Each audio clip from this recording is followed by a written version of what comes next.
శివుడి కన్నిటితో సరస్సు ఏర్పడింది. ఇంతకీ అదెక్కడో తెలుసా?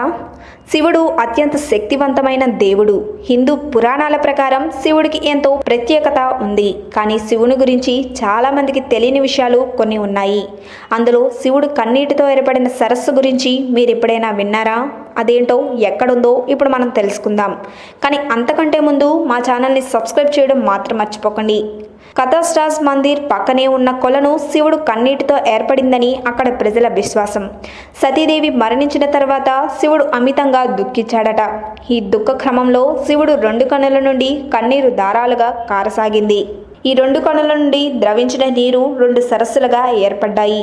అందులో ఒక సరస్సు రాజస్థాన్లో ఉంది, మరొకటి పాకిస్తాన్లోని కథస్రాజ్ మందిర్ పక్కనే ఉన్న సరస్సు పాకిస్తాన్లోని చక్వాజ్ అనే గ్రామానికి 40 కిలోమీటర్ల దూరంలో ఈ సరస్సు ఉంది. తమ 4 ఏళ్ల వనవాసంలో భాగంగా పాండవులు ఇక్కడ నివసమున్నారని, ఈ సరస్సు యొక్క విశిష్టత తెలుసుకుని దాని పక్కన 7 మందిరాలు కట్టించారని అక్కడ ప్రజల విశ్వాసం. సంవత్సరంలోని అన్ని రోజుల్లో ఈ సరస్సును సందర్శించవచ్చు. ఇది 200 అడుగుల లోతులలో ఉంటుందట. అది శివుడు కన్నీటి సరస్సు కదా. ఈ వీడియో కనుక మీకు నచ్చినట్టయితే లైక్ చేయండి, షేర్ చేయండి. మరిన్ని లేటెస్ట్ అప్డేట్స్ కోసం మా ఛానల్ని సబ్స్క్రైబ్ చేయండి.